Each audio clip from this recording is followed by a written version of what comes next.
మరో breaking news చూస్తున్నాం. మరో 2 స్థానాలకు టీడీపీ అభ్యర్థులను చంద్రబాబు ఖరారు చేసినట్లుగా తెలుస్తోంది.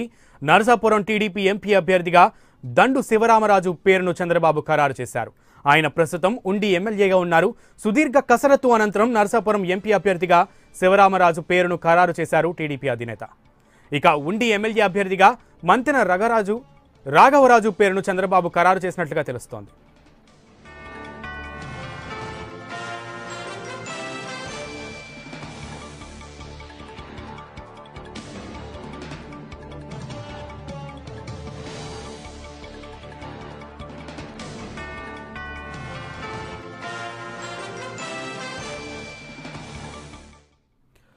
మరో 2 స్థానాలకు టీడీపీ అభ్యర్థులను చంద్రబాబు ఖరారు చేసినట్లుగా తెలుస్తోంది. నరసాపురం టీడీపీ ఎంపీ అభ్యర్థిగా దండు శివరామరాజు పేరును చంద్రబాబు ఖరారు చేశారు. ఆయన ప్రస్తుతం ఉండి ఎమ్మెల్యేగా ఉన్నారు. సుదీర్ఘ కసరత్తు అనంతరం నరసాపురం ఎంపీ అభ్యర్థిగా శివరామరాజు పేరును ఖరారు చేశారు టీడీపీ అధినేత. ఇక ఉండి ఎమ్మెల్యే అభ్యర్థిగా మంతెన రాఘవరాజు పేరును చంద్రబాబు ఖరారు చేసినట్లుగా తెలుస్తోంది.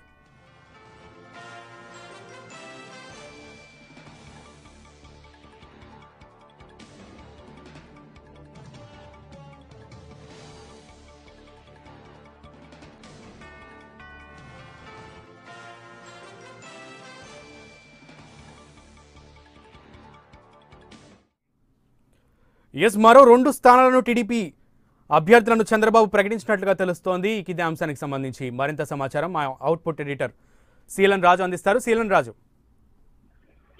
సునీల్, నరసాపురం పార్లమెంటుకు సంబంధించి ఇప్పటి వరకు కొన్ని పేర్లు తెరపైకి వస్తూ ఉన్నాయి. టీడీపీకి సంబంధించి టీడీపీ ఇవాళ ఎట్టి పరిస్థితుల్లో మిగిలిన పెండింగ్ లో ఉన్నటువంటి అన్ని స్థానాలకు అభ్యర్థులను ఖరారు చేసేందుకు ప్రయత్నిస్తోంది. ఈ నేపథ్యంలో నరసాపురం నుంచి ముందు నుంచి అనుకున్నట్లు నరసాపురం నుంచి రఘురామకృష్ణంరాజును పోటీకి నిలపాలని టీడీపీ భావిస్తూ వచ్చింది. అయితే ఆయన కొన్ని కారణాల వల్ల వైసీపీలోకి వెళ్ళిపోవడంతో నరసాపురం బరిలో ఎవరిని నిలపాలి అనే దానికి సంబంధించి చాలా వరకు నియోజకవర్గాలకు సంబంధించినటువంటి పార్లమెంట్ పరిధిలో ఉన్నటువంటి అసెంబ్లీలో ఉన్నటువంటి నియోజకవర్గాల అభ్యర్థులను ఖరారు చేసుకున్నటువంటి క్రమంలో ఉండి ప్రస్తుతం సిట్టింగ్ ఎమ్మెల్యేగా ఉన్నటువంటి దండు శివరామరాజును నరసాపురం పార్లమెంట్ అభ్యర్థిగా బరిలోకి దించాలని కొద్దిసేపటి కిందట చంద్రబాబు నిర్ణయించారు. ఇది మరి కాసేపట్లో దీనికి సంబంధించిన అనౌన్స్మెంట్ వచ్చే అవకాశం కనిపిస్తుంది. అట్ ది సేమ్ టైం ఉండి అసెంబ్లీ స్థానానికి సంబంధించి మంతెన రాఘవరాజు పేరు ఖరారు చేశారు. ఆయన పేరు కూడా అంటే ప్రస్తుతం సిట్టింగ్ ఎమ్మెల్యేగా ఉండి ఎమ్మెల్యేగా ఉన్నటువంటి దండు శివరామరాజును నరసాపురం పార్లమెంటు పరిధిలోకి ఉండి సిట్టింగ్ స్థానానికి ప్రస్తుతం ఆయన అటు పార్లమెంటుకు బరిలో దిగుతూ ఉండటంతో ఉండికి సంబంధించి మరో క్షత్రియ సామాజిక వర్గానికి సంబంధించిన మంతెన రాఘవరాజు పేరు ఎమ్మెల్యే అభ్యర్థిగా దించాలని ఖరారు చేశారు. Sunil. Right Sheelan Raju, thank you.